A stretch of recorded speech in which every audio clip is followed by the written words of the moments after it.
UFC 279 betting and DraftKings show. We have 13 fights this Saturday night. It's going down in Las Vegas. I'm Jon Kelly. Let's hear the picks. And we'll start on the Darian Weeks side. He's a guy that fought on Dana White Contender Series last season. He's a guy that I don't put a ton of stock into. I think his best asset is really just being tough and having good enough cardio to take over late after his opponent's gas, and that's really when he starts to take over. Does have a little bit of a wrestling background as well, but he's not like a super high-level grappler or anything like that. Primarily just a boxer with good cardio that can take over when his opponent's gas. And I think that could play a role in this match against Liness, who's a very powerful puncher. 6 of his 8 wins have come by knockout. He's another Contender Series product. Big power, but he's definitely front-loaded. We saw it in the Gabe Green fight. He dropped him in the second round, almost finished that fight, and then completely gassed out. So this guy has big power early in the fight. He can also hit a couple takedowns, but he just doesn't have the cardio to push a hard 15 minutes. So there's definitely a path for Weeks to be able to just survive early and take over as the fight goes on.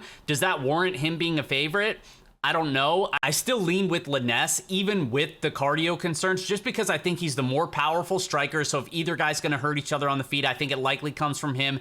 And I think he's the better wrestler while he still has some gas in the tank. So maybe he can get an early finish. Maybe he can just bank the first 2 rounds before just collapsing. But overall, it's not one of my favorite fights to target. We got 13 fights, so it's not one that I'm going to be planting my flag on either way. But the official pick is going to be Liness by decision, just because I think Weeks is strong enough. He's never been finished. He's pretty durable. I think this one hits the scorecards. Next fight up in the women's strawweight division, we have UFC newcomer Melissa Martinez, a -165 favorite with Elise Reed on the comeback at +140. And Martinez is the former Combate Americas strawweight champion. She's a 7-0 undefeated prospect. Now, she hasn't fought in close to 3 years, so it's possible we do see some improvements. She's still a young fighter, definitely more of a striker, really doesn't have much in terms of defensive grappling. But in terms of the striking, you know, she is a former gold medalist in kickboxing. She's going to throw a ton of flashy leg kicks while the fight plays out at range. And yes, I think decent wrestlers and grapplers will be able to expose her potentially.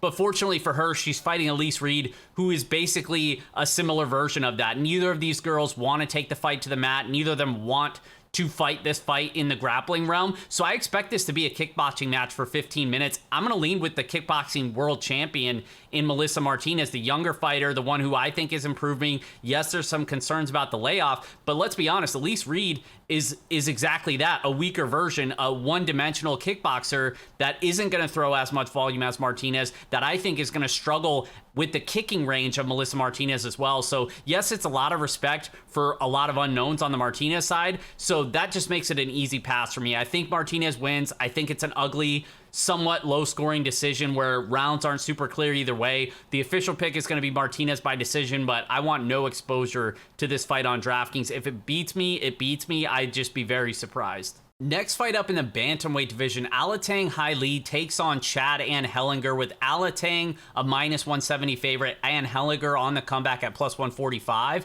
This is another fight that I don't have a ton of interest for on DraftKings. Alitang, yes, he packs a ton of power, but the guy's low volume, so if he doesn't hurt you early, the ceiling just really isn't there. He's not going to push a heavy pace on the feet. He can land a couple takedowns. And then on the Ann Heliger side, this is a guy that I've never rated highly. I bet against him on Contender Series last season. He made his UFC debut against Jesse Strader and got the 3rd round stoppage there, but he was taken down 4 times in that fight. He was taken down 5 times in the Contender Series fight. That's a clear leak in his game. The guy cannot defend takedowns. He gets backed up very frequently in the striking as well. So even if he can keep it competitive in the striking, I think Alitang's going to be the one landing the bigger shots on the feet and then could land a couple of takedowns here. We've seen him land multiple takedowns earlier fights in the UFC, and I think that's possible here. So Alitang by decision is going to be the official pick, but again, I just don't think his ceiling is there compared to some of the other fighters in that range on DraftKings. And next up in the women's featherweight division, we have Norma Dumont, a -410 favorite with Danielle Wolf on the comeback at +330. And this is one one that I'm not trusting a chalk low-level women's MMA favorite, especially one that is going to be at a size disadvantage. And I know she should be the better fighter, skill for skill in this matchup. Dumont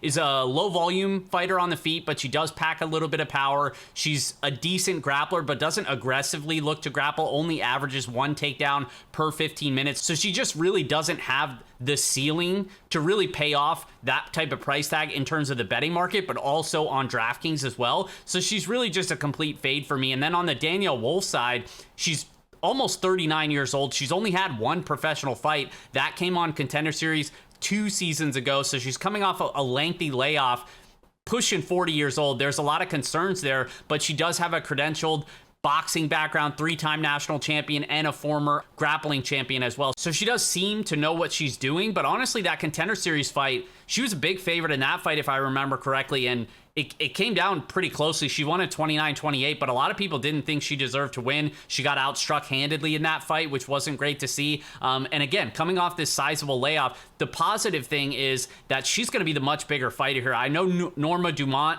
has that thick frame in the grappling, but Danielle Wolf is going to be taller. She's going to have a reach advantage and just be the bigger fighter. And a lot of times at low-level women's MMA, we see it all the time where it's like, well, yeah, this fighter is way better. She should win. And then it turns out that all that matters is just someone was bigger and more aggressive. So I get the angle treating Wolf like a live dog here. I'm not going to get there from a betting standpoint, but in terms of DraftKings, that could be an underdog that it comes in at very low ownership, probably around like 10 to 12% on this slate, maybe less. And I'm not saying that she's going to win because I expect Dumont to win, but I am going to have some exposure to on DraftKings just in the event that if she does win, I think she could be a potential slate breaker. So the pick is going to be Dumont by decision, but I'm just full fading Dumont on DraftKings, and I'll sprinkle a little bit on the underdog in Wolf. And next up, we got the big boys in the heavyweight division. Jake Collier, a minus 410 favorite, with Chris Barnett on the comeback at plus 330. And this is one where I'm expecting Jake Collier to win. The odds sort of tell you that. But I also just kind of question the ceiling on DraftKings. I'm not going to fade him completely because I do think he has a little bit of finishing upside, and I am potentially interested in fight doesn't go or under props in this fight, just because I think Jake Collier is the type of fighter at the heavyweight division where he's going to put a pace on his opponents that a lot of them in this division just simply can't match due to the cardio. And I think Chris Barnett falls into that category. This is a guy that historically has struggled in the cardio department. We've seen it in both of his UFC fights and across the regional scene, but he also has finishing ability himself. I think Collier is durable enough to where he's not going to get caught with one of Barnett's like spinning wheel kicks or something like that. But I just think overall, Collier's going to put a pace on him and eventually break this dude, maybe even on the mat. But regardless, I just think Collier wins this fight wherever it goes. In terms of DraftKings, I think there's better fighters in that price range. I know I'm fading Dumont. I'm not going to fully fade Jake Collier, but he is going to be one of the lesser targets in that price range just because I do think there's sort of a wide range of outcomes, and it would be tough for him to hit like a true ceiling without a first round finish. So give me Jake Collier by TKO. That's the official pick, but I think it probably comes in round 2 or round 3. Next fight up in the middleweight division, Jamie Pickett comes in as a small minus 125 favorite with Dennis Tylulin on the comeback at plus 105. And this is one where it's kind of funny because I'm picking Jamie Pickett to win, but I'm expecting to have more exposure to the underdog on DraftKings. And I'll explain why. Pickett is a guy who has made us some money in the past, both betting on him as an underdog and also fading him as recently as his last fight against Kyle Daukaus, which was a smash spot for Daukaus there. So I feel like I have a pretty good read on Jamie Pickett. His ceiling is definitely low in terms of his UFC talent, but he is capable of winning some fights. And I think in this matchup, he's going to be the longer fighter fighting with a 3-inch reach advantage here. He's going to be spamming his leg kicks at distance here. He can also go to his wrestling, and that's really a hole in Tylulin's game is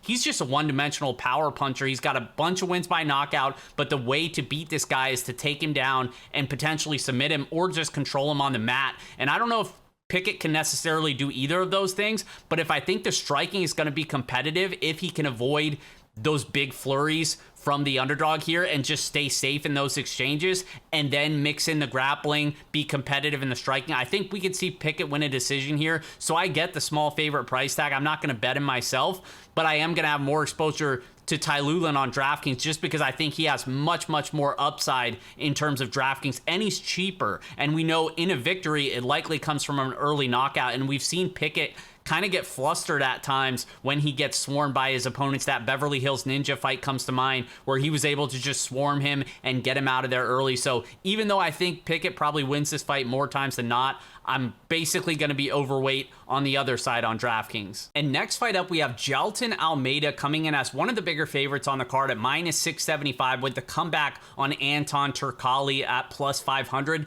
This one's at a catch weight. Gelatin Almeida has been an absolute stud throughout the UFC. He's got 2 first-round finishes. He's currently on an 11-fight win streak with 9 of those coming by first-round finish. This dude is an absolute freak of nature athlete. Very, very strong in the striking exchanges and super imposing in the grappling exchanges as well. He has a black belt in Brazilian Jiu-Jitsu, so once he gets you down to the mat, he's got great control and will threaten with ground and pound and hunting for submissions. Now, on the Turkalj side, this guy just fought, at the end of July on Contender Series. I didn't rate him super highly in that fight. Yes, he got the job done, went to his wrestling. It was clear he was actually losing the striking, but his wrestling looked good, his cardio looked good, but he just didn't get a ton of resistance in that category. Landed 11 takedowns in that fight. That was the first time we really saw his gas tank tested, and he was able to pass that test. The problem is he's not going to be able to rely on that grappling against Gelatin Almeida, who's just going to be way stronger than him in those exchanges. So I'd be very surprised if he had really any success trying to grapple here. And then in terms of the striking, he's just so sloppy defensively that I think Almeida could definitely clip him in one of the earlier exchanges here. So either guy can win by knockout, but I just think Turkalj winning by knockout is a very low probability here. And because I don't think he has much of a path to victory outside of an early knockout, I just don't see him winning this fight at all. So Almeida by TKO is going to be the official pick, and he's one of the strongest plays on DraftKings this week. Next fight up, Hakeem Dawodu comes in as a -210 favorite with Julian Erosa on the comeback at +185. And Dawodu's coming off a very impressive striking performance over Michael Trezano. I backed him in that fight. He looked great for us there. And that's really, the type of style that where he's always going to look good is in those kickboxing style of matchups where people aren't really going to test him in the grappling, because that's really the way you beat him is you take him down, you control him on the mat, similar to that Movsar Evloev fight where he just took him down a bunch and neutralized him because he's so difficult to deal with in the striking. He's got great technical boxing, and it's the speed and footwork, the combination of those things just make him a very difficult matchup for really any opponent. And on the Erosa side, he can match the pace on the feet, but I kind of think he's just going to be a step behind in the striking. He does have some power upside and some grappling upside. He averages over 1.5 takedowns per 15 minutes. So it's like, I expect him to be at least competitive in the striking, and then if he can mix in the grappling, there is a path to victory for him here. I just don't trust the durability. This guy's been knocked out 5 times in his career. He seems to get hurt in just about all of his fights, and I just don't even really trust him to grapple unless he gets hurt. So I'm going to treat him like a live underdog for DraftKings purposes because I think the ceiling is there if he were to pull off the upset, but overall I just think Dawodu probably outpoints him for 15 minutes or potentially hurts him late. So the pick is going to be Dawodu by decision, but in terms of DraftKings, I'm leaning towards the underdog because I think the ceiling is there in a victory. Kicking off the pay-per-view, we have Ian Cudalaba, a -200 favorite with Johnny Walker on the comeback at +170, and Cudalaba is a guy that I always like to back in terms of DraftKings just because he has such a high ceiling. 12 of his 16 wins have come by knockout, but we also know he has the wrestling to fall back on as well. He averages 4.75 takedowns per 15 minutes. He's a guy that just pushes a really high pace. He's a great DraftKings scorer when he does get the victory. And yes, he kind of pulled a stunt in his last fight against Ryan Spann, getting submitted inside the first round. But that's why, just in general, his fights are great to target on DraftKings because it's like either he crushes